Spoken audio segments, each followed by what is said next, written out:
atau Raden Rahmat atau Rahmatullah dalam buku itu menulis, ketika aku masih muda, oleh ayahku aku disuruh belajar atau nyantri ke Madinah. Oke. Di Madinah pada satu saat aku tidur dan bermimpi didatangi Rasulullah Shallallahu Alaihi Wasallam.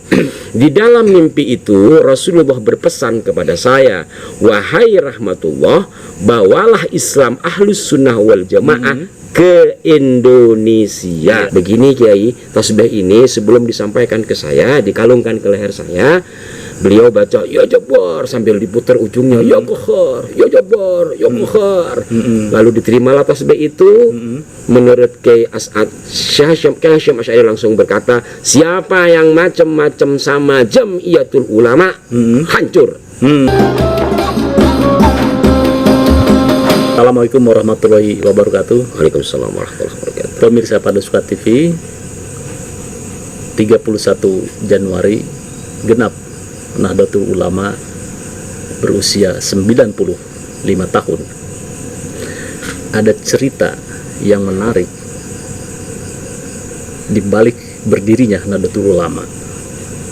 Konon kabarnya yang saya baca, yang saya dengar di berbagai media massa atau media sosial, bahwa berdirinya NU atas perintah Nabi besar Nabi Muhammad Sallallahu Alaihi Wasallam. Nah, Gus Ali, kira-kira bagaimana menurut Anda sebagai salah satu orang yang pernah menulis tentang sejarah NU, benar enggak ini kisah ini? Ya, memang beredar itu ya, dan saya juga sempat membacanya. Dikatakan benar mutlak saya tidak berani, dikatakan tidak juga saya tidak berani. Kenapa? Karena ada memang jalinan kisah yang mengarah ke sana. Persoalan percaya atau tidak kan kembali kepada diri kita masing-masing. Hanya saja mungkin yang pernah saya baca di media sosial, judulnya itu kalau tidak salah gini judulnya, NU didirikan atas perintah Rasulullah Muhammad SAW. Masya Allah. Kan ada yang nulis seperti itu. Yang namanya juga judul kan. Memang tidak persis seperti itu ya. Mungkin judul itu hanya untuk menggait orang untuk membaca. Dan dari sejumlah tulisan pendek-pendek itu memang kurang detail. Jadi kalau saya mengidentifikasi dari kisah yang beredar di medsos tentang berdirinya NU dalam tanda petik atas perintah Nabi Muhammad, kemungkinan itu berdasarkan kisah yang disampaikan pelaku peristiwanya langsung dan seorang pendiri Nahdlatul Ulama, yaitu Kiai Haji Raden As'ad Samsul Arifin, Asem Bagus, Situbondo, Jawa Timur. Kisahnya seperti apa itu? Ya, begini. Dalam sebuah rekaman, kebetulan saya punya rekamannya, rekaman beliau berbahasa Madura, Pak. Mungkin karena bahasa Madura itu sehingga banyak tidak paham yang tidak mengerti bahasa Madura ya. Ceramah itu sempat saya juga bukukan di sini ya, di sini juga saya tulis. Kemudian saya juga pernah menemukan buku yang mengisahkan tentang menulis tentang kisah dalam ceramah Kiai As'ad. Inti kisahnya, Kiai As'ad mengisahkan dengan setting peristiwa tahun 1920 Masehi. Di saat itu beliau masih mondok di Syekhona Khalil Bangkalan. Intinya dalam cerita itu, pertama beliau mengatakan pada tahun 1920-an terjadi kegoncangan umat Islam di Indonesia, Jawa khususnya, akibat masuknya faham baru yang menyalah-nyalahkan pemahaman lama atau mungkin kaum Islam tradisional sebagai penerus ajaran Wali Songo. Begitu kalimat beliau. Sampai saking gawatnya persoalan itu, pada tahun 1920 itu ada sekitar 66 ulama yang sowan ke Bangkalan, ingin menemui Syekhona Khalil Bangkalan sebagai kiai sepuh yang karismatik untuk menanyakan apa solusi dari peristiwa terjadinya carut-marut persoalan tradisi keislaman akibat masuknya pemahaman baru itu. Begitu. Dari sini Kiai As'ad kemudian menerangkan bagaimana peristiwa pada tahun 20. Dari tahun 20 beliau beranjak ke tahun 21, tahun 22, dan terkait dengan kisah kita, intinya ada perintah Nabi Muhammad itu, kisah beliau bersetting peristiwa 1923. Iya, itu gimana ceritanya? Singkatnya. Singkatnya begini. Jadi kata beliau pada persoalan keagamaan kaitannya dengan paham tradisional ya atau Ahlussunnah wal Jamaah yang tersudut atau disudutkan pada saat itu, membuat kiai bertemu, berdiskusi. Kemudian pada 1923 terjadilah pertemuan di kediaman Kiai Haji Mas Alwi Abdul Aziz di Kawatan Surabaya. Dalam pertemuan 1923, menurut kisah Kiai As'ad, ulama-ulama itu tidak menemukan solusi.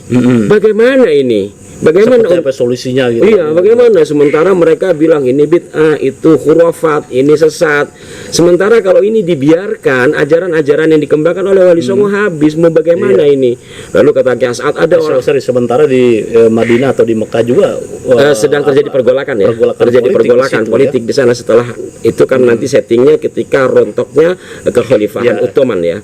Nah, sehingga di daerah Timur Tengah termasuk di Hijaz sendiri atau Makkah Madinah sampai ke Najd terjadi pergolakan politik. Di Indonesia sama juga terjadi pergolakan persoalan faham ini. Lalu ada yang bilang katanya, udah kalau begitu syarikat Islam ini kita kuat, karena waktu itu syarikat Islam sudah besar kan. Ada lagi organisasi namanya Penyedar. Dalam kondisi kebingungan, para ulama tidak menemukan jalan keluar, kata Kiai As'ad, ada seorang kiai membawa kitab. Isinya? Di dalam kitab itu terbuat dari kertas kayu yang sangat tebal, yang ditulis oleh Sunan Ampel. Kiai As'ad tidak menyebut siapa pemilik kitab itu, tapi yang jelas seorang kiai membawa kitab tulisan Sunan Ampel dan Kiai As'ad melihat sendiri. Satu di antara isi kitab itu pada halamannya berbunyi begini. Beliau menyampaikan menggunakan bahasa Madura ya. Kurang lebih bahasa Indonesianya begini. Sunan Ampel atau Raden Rahmat atau Rahmatullah dalam buku itu menulis, ketika aku masih muda oleh ayahku aku disuruh belajar atau nyantri ke Madinah.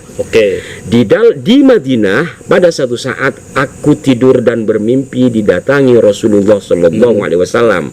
Di dalam mimpi itu Rasulullah berpesan kepada saya, wahai Rahmatullah, bawalah Islam Ahlus Sunnah wal Jamaah ke Indonesia.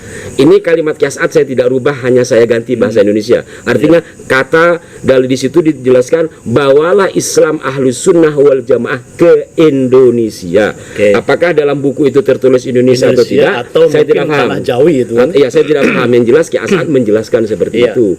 Lalu Kiai As'ad mensyarahi, itu berarti pada saat itu berarti bahwa di tanah lahirnya gitu kayak kata Kiai As'ad, di tanah lahirnya sendiri Islam Ahlus Sunnah wal Jamaah tidak bisa berkembang. Maka Rasulullah menyuruh Sunan Ampel di dalam mimpinya untuk membawa ke Indonesia. Tanah Jawi gitu. Nusantara ya. Iya. Wallahu a'lam lah bahasa aslinya mungkin Jawa, tapi Kiai As'ad menggunakan kata Indonesia. Nah, kemudian para ulama tercengang, kata Kiai As'ad. Para ulama tercengang. Wah, kalau begini, ini benar tulisan Sunan Ampel, benar. Tapi tidak dijelaskan ya nama kitabnya apa, hanya kitab tulisan Sunan Ampel gitu tentang wasiat itu. Peristiwa dalam mimpi yang menurut buku itu adalah perintah dari Nabi. Berarti untuk menjaga Islam Ahlus Sunnah wal Jamaah ini tugas-tugas kita dong Kiai gitu. Loh, kalau menurut kitab ini ya berarti kita ini wajib melestarikan Islam Ahlus Sunnah wal Jamaah sebagaimana dikembangkan oleh Sunan Ampel dan Wali Songo. Menurut kitab ini iya. Terus bagaimana solusinya Kiai? Lalu Kiai musyawarah, kemudian disepakati oleh forum ulama di kediaman Kiai Mas Alwi Abdul Aziz. Pada saat itu diutus sejumlah orang untuk melakukan istikharah di semua makam Wali Songo selama 40 hari atau 40 malam, dan ada 4 orang diutus langsung ke Madinah untuk melakukan istikharah. 1923 akhir, kata Kiai As'ad, utusan yang diperintah untuk istikharah ini hadir dan kumpul kembali. kemudian merumuskan sesuatu, tetapi hasil laporan menurut Ki As'ad tidak ditemukan. Nah, Ki As'ad bilang begini, bunyinya apa, hasil dari situ. Maka Ki As'ad bilang boleh jadi ada laporan, bahasa Indonesia begini, boleh jadi ada laporan itu karena mereka bertemu setelah pulang dari istikharah pada 1923. Hanya saja ada di mana saya tidak tahu. Saya pernah menyuruh Gus Abdurrahman, mungkin dimaksud Gus Dur, dan Gus Yusuf untuk mencari hasil laporan itu di mana. Dan mungkin sampai sekarang tidak ketemu ya. Wallahu a'lam ya, mungkin melalui video ini mudah-mudahan ada kiai-kiai NU, aktivis NU, penulis NU yang mengetahui di mana keberadaan laporan itu, dokumen itu. Dan ini sangat penting gitu. Jadi kalau dikaitkan kepada dan kiai-kiai yang kumpul ini ya, kiai-kiai yang kumpul di kediaman Ki Mas Alwi ini notabene adalah kiai-kiai pendiri NU. Dari sini ada Ki Mas Alwi Abdul Aziz. Ki Mas Alwi Abdul Aziz adalah seorang kiai yang memberi nama Nahdlatul Ulama itu dari Ki Mas Alwi Abdul Aziz. Kemudian beliau menyebut ada Kiai Sitogiri, ada kiai dari Genggong dan beberapa kiai dari Jawa Tengah. Artinya kalau dikaitkan bahwa berdirinya Nahdlatul Ulama atas perintah Nabi, yang dimaksud adalah peristiwa ini. Karena dari sini nanti secara berantai terjadi peristiwa-peristiwa hingga akhirnya berdirilah Nahdlatul Ulama, walaupun nanti seperti yang diulas di awal ya, di Mekah pada 1924 itu terjadi peperangan ya, kekuasaan Syarif Hussein di Hijaz, Makkah, Madinah diserang oleh pasukan Najat ya, dari pasukannya Abdul Aziz bin Su'ud. Di sini terjadi kekacauan terkait madhab itu. Maka pada 1924, artinya 1 tahun lah gampangannya setelah 1923, Kiai Haji Abdul Wahab Hasbullah yang terlibat juga dalam pertemuan itu matur kepada Mbah Hasyim sebagai Kiai Sepuh untuk mendirikan Jamiatul Ulama, untuk mendirikan perkumpulan ulama pesantren atau ulama aswaja atau ulama tradisional. Tapi Kiai Hasyim tidak langsung mengiyakan karena pada saat itu pertama masih persoalan furu'iyah, khilafiyah furu'iyah, belum menyangkut i'tiqad, belum menyangkut akaid gitu. Hanya persoalan-persoalan perbedaan pandangan tentang furu'. Nah, kata Ki Hasyim, apabila ini kita tidak hati-hati dalam kondisi penjajahan yang bahaya kita, maka Ki Hasyim menyatakan saya mau istikharah dulu gitu. Itu tertuang dalam beberapa buku, satu diantaranya buku yang ditulis oleh Cak Anam, Pertumbuhan dan Perkembangan NU. Silahkan dilacak di sana. Setelah itu jawaban seperti itu peran Syekhona Khalil di mana? Di 1924 juga menyambung kisah dari Ki As'ad tadi, Ki As'ad diutus untuk menyampaikan tongkat kepada Syekh Hasyim Asy'ari di Tebuireng, Jombang. Dari Syekhona Khalil. Jadi 1924 di Mekah terjadi pertempuran gitulah gampangannya. Di Indonesia terjadi kekacauan persoalan madhab. 1924 juga Kiai Wahab matur sama Mbah Hasyim untuk mendirikan Jamiatul Ulama, organisasi ulama tradisional. Di 1924 juga Kiai As'ad Samsul Arifin mengutus Kiai Khalil Bangkalan atau Syekhona Khalil mengantarkan tongkat kepada Kiai Hasyim Asy'ari. Maksudnya Syekhona Khalil mengutus Kiai As'ad mengirim tongkat ke Kiai Hasyim Asy'ari. Yang mana ini pengiriman tongkat ini nanti dimaknai sebagai isyarah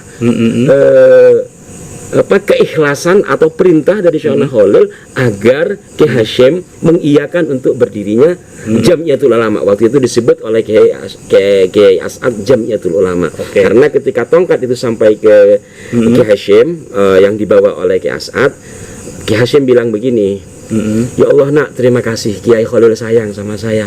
Terima kasih nak, saya tulus nak, saya ikhlas untuk mendirikan Jamiatul Ulama. Itu 1924 pertengahan. Kemudian 1924 akhir, versi Kiai As'ad 1924 akhir, Kiai As'ad diutus lagi untuk mengantarkan tasbih. Yang dibaca ya Jabbar dan ya Kahar. Singkatnya 1924 akhir Ki As'ad diutus lagi menemui Syekh Hasyim Asy'ari di Tebuireng Jombang untuk mengantarkan tasbih. Oke, tasbih itu diterima oleh Ki Hasyim Asy'ari, lalu ditanya bagaimana perintah Kiai nak ketika menyampaikan tasbih ini. Begini Kiai, tasbih ini sebelum disampaikan ke saya, dikalungkan ke leher saya, beliau baca ya Jabbar sambil diputar ujungnya ya Qahhar, ya Jabbar, ya Qahhar. Lalu diterimalah tasbih itu. Menurut Kiai As'ad, Syekh Hasyim Asy'ari langsung berkata, siapa yang macam-macam sama Jam'iyatul Ulama hancur. Begitu ya? Iya. Itu setting 1924 akhir. 1925 Ki Khalil wafat. Syekh Khalil wafat, tepatnya beliau menyebut bulan Ramadan. Kalau tidak salah bulan Masehinya itu April ya, tapi nanti tinggal dikomparasi 1924 Ramadan itu bulan apa Masehinya. Kemudian setelah wafat sang mentor Nahdlatul Ulama, kemudian proses maka muncullah namanya resolusi jihad dulu, Pak. Resolusi jihad dulu. Ya. Jadi 1925 wafat, kondisi semakin goncang begitu menurut Ki As'ad dalam ceramahnya. Kondisi di Mekah juga sama. Karena 1924 itu Syarif Husain yang mengangkat diri sebagai Khalifah Mekah Madinah kalah oleh pasukan Najat. Kemudian diganti oleh anaknya Syarif Ali pada 1925 juga kalah. Yang akhirnya Mekah Madinah atau Hijaz itu dikuasai oleh pasukan Wahabi gitu gampangannya dari Najat, yaitu Abdul Aziz bin Su'ud. Di sini tambah goncang, di sana tambah goncang, di sini tambah goncang. Maka mengkristalah sebuah tekad yang kemudian menurut beberapa sumber, ini sumbernya bukan hanya dari Ki As'ad, Ki Hasyim kemudian merestui bahwa Habsibullah beserta para kiai yang lain untuk membentuk Komite Hijaz pada bulan Januari. Bulan Januari, kemudian Kiai Wahab itu membentuk Komite Hijaz. Di situ ada peran yang sangat besar juga dari Kiai Haji Hasan Gipo ya, dan beberapa kiai yang lain. Nah, Komite Hijaz ini artinya panitia untuk mengutus orang ke Mekah Madinah menyikapi persoalan yang ada di sana. Begitu juga menyikapi persoalan yang ada di dunia. Apabila Mekah Madinah yang merupakan haramain dari seluruh umat Islam dikuasai oleh seorang penganut atau raja atau penguasa beraliran Wahabi, bagaimana dengan kondisi yang lain? Apakah masih boleh madhab yang 4 di sana? Maka disitulah para kiai yang disetujui oleh Syekh Hasyim Asy'ari untuk mengutus ulama ke Mekah, maka dibentuklah namanya Komite Hijaz atau panitia keberangkatan ke Hijaz. Dari Komite Hijaz kemudian menjadi NU. Nah, iya. Maka kalau kaitannya dengan NU, ketika mereka sudah kumpul pada tanggal 31 Januari, kalau kita ada ulama yang ada kiai yang matur gitu, apabila kita hanya mengatasnamakan kepanitiaan, ini kurang kuat. Yang kita hadapi raja, kan gitu, penguasa ini. Maka kita sekalian bentuk organisasi. Maka organisasi apa? Kan gitu.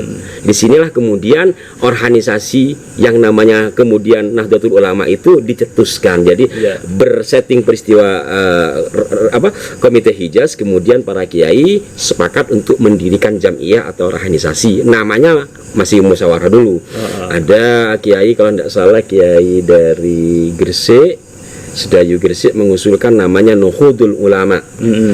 Terus Kiai Mas Alwi Abdul Aziz menyarankan kalau kata Nuhudul Ulama itu begini gitu. Artinya yang menurut saya lebih tepat itu Nahdlatul Ulama, karena secara kosakata Nahdlatul Ulama memiliki pengertian begini, artinya bahwa ulama itu sudah bangkit dari dulu, bukan hanya sekarang gitu. Sekarang ini ya momentum saja.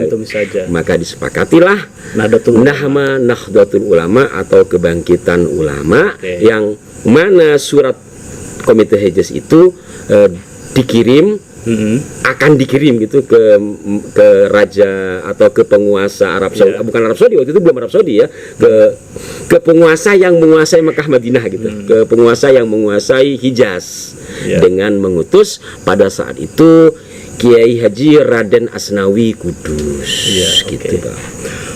Artinya setting berdirinya Nahdlatul Ulama itu memang terinspirasi oleh surat Sunan Ampel sebagai referensi bahwa meneguhkan ajaran Islam Ahlus Sunnah itu harus kokoh di Indonesia. Iya. Dan terbukti sampai sekarang Ahlus Sunnah wal Jamaah di Indonesia itu yang terbesar sepertinya. Betul, Pak. Maka ya kembali lagi ke bahasan awal, apabila ada yang mengatakan bahwa berdirinya NU itu atas perintah Nabi, kalau dikaitkan dengan kisah tadi, walaupun bersumber dari buku atau kitab yang ditulis Sunan Ampel yang menceritakan mimpinya itu, kemudian dari situ berproses, kemudian mengkristal menjadi Nahdlatul Ulama. Ajarannya adalah Ahlus Sunnah wal Jamaah. Gitu. Oke, jadi bisa disimpulkan bahwa Nahdlatul Ulama memang prosesnya pendirian seperti itu bukan dari Subhanul Waton.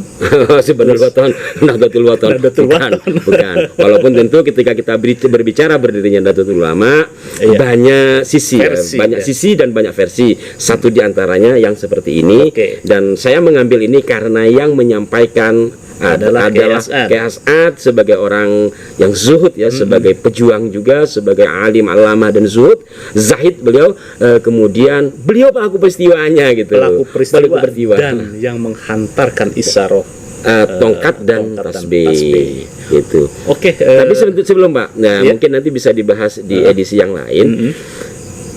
1926 tanggal 31 Januari untuk mengirim surat dengan mengutus Kiai Haji Raden Adar dan Asnawi Kudus ke Mekah ya, untuk menemui penguasa Mekah yang baru, yaitu Ibnu Su'ud atau Abdul Aziz bin Su'ud, itu tidak terlaksana.